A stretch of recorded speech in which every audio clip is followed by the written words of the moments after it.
just wanted to get your predictions for Miami. What are your predictions? I know it's really early. You probably I haven't haven't even thought thought about it. it. And Which there's is no why draw, right? I want to get so the women's draw is out. Yes, Women's draw is out. out. I I think haven't the looked at it. men's. That's okay, no worries. Neither have I. And the men's is out as well. So this is completely blind predictions. I'm going to ask you for as well, but just it's more like a feel, Gill. You know, like how Dimitrov feels the mountains. This is for you. How do you feel about Miami and the matchups from the women's and men's? Okay, let's start with men. I think Medvedev might have a chance to kind of rebound here, given the conditions should be better for him.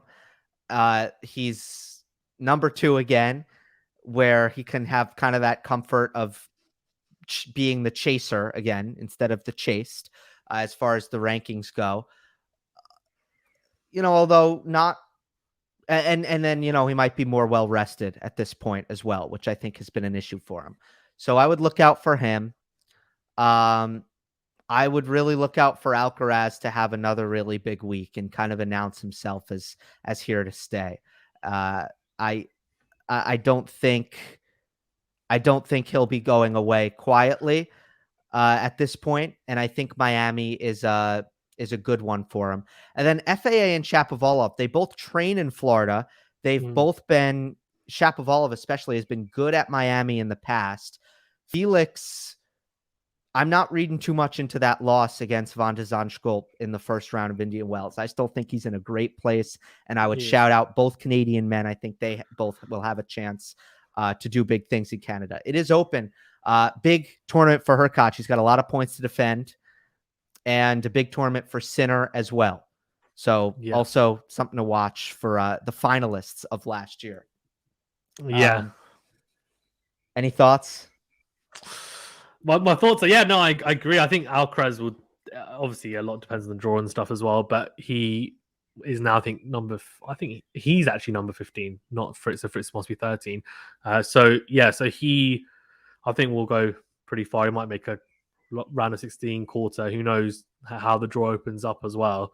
But prediction wise, I don't know. It's difficult. I mean, I can't see a catch winning again. That's for sure. I think he that might be a little bit of a flash in the pan. He's got a lot about him, but I don't know how well he's going to do. It's difficult because no one's really in fantastic form, to be perfectly honest with you, apart from Fritz. But Fritz has a little bit of an injury, to be really tired. Medvedev obviously lost early. Zverev lost early. Tsitsipas, none of them are really looking particularly good. I might go a bit left field, and I might go for Felix. I think it might be one of the Canadians, actually, to be honest with you. And I think it's kind of there for the taking. Like last year with Hurkacz, I think we're going to see someone new.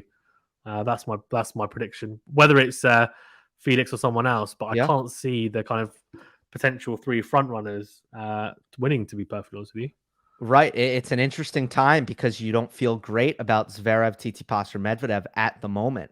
So you're right about that. On the women's, I think I will go with so Kontaveit is due for a good run at one of the big ones. The results have been so good at 500s and 250s. It's time for her to, and she's lost some tough, tight matches, but something's got to give at some point. So I think players to watch this week: Kontaveit, Danielle Collins, Florida native. We know how well she started the year. And I will also go with, I got to give one more, right? Yeah. Maybe Leylah. Yeah. Hard court. She can quick hard court. She can take the ball on the rise. She's going to have a ton of support, I think, in Miami. And I thought she looked pretty good last week. Good building blocks, a couple of nice wins for her. So, I would say my 3 players to watch: Collins, Fernandez, and Kontaveit. No, I agree. Yeah, my my prediction is actually Kontaveit. So as soon as you said that, I smiled a little bit. Like, there you go. Yeah, I mean, she did win the WTA finals, if I'm not mistaken. But yeah, she hasn't won a Masters.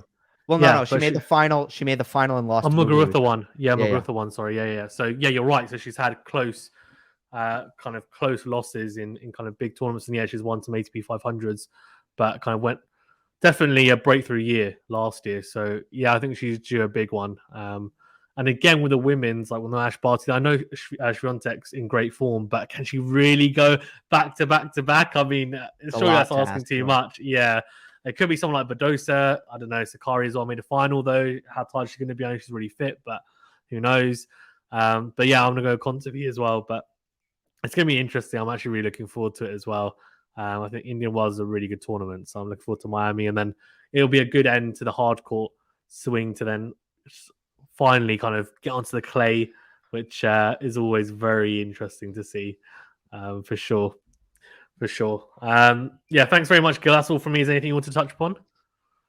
No, we've hit it all. Fun as always. Always appreciate coming on here. Thanks so much, Gill. Really appreciate it, guys. Of course, as well, if you haven't already, which I'm sure you have, do check out Gill Gross on YouTube and also Gill_Gross on Twitter. I think on podcast platforms, Monday Match Analysis as well. If you don't mind as well, do drop us a like and subscribe if you're watching on YouTube, and any podcast platforms, do follow us. Well, if you're listening or watching, do follow us, subscribe, and I don't know, leave a review if it's on Apple Podcasts.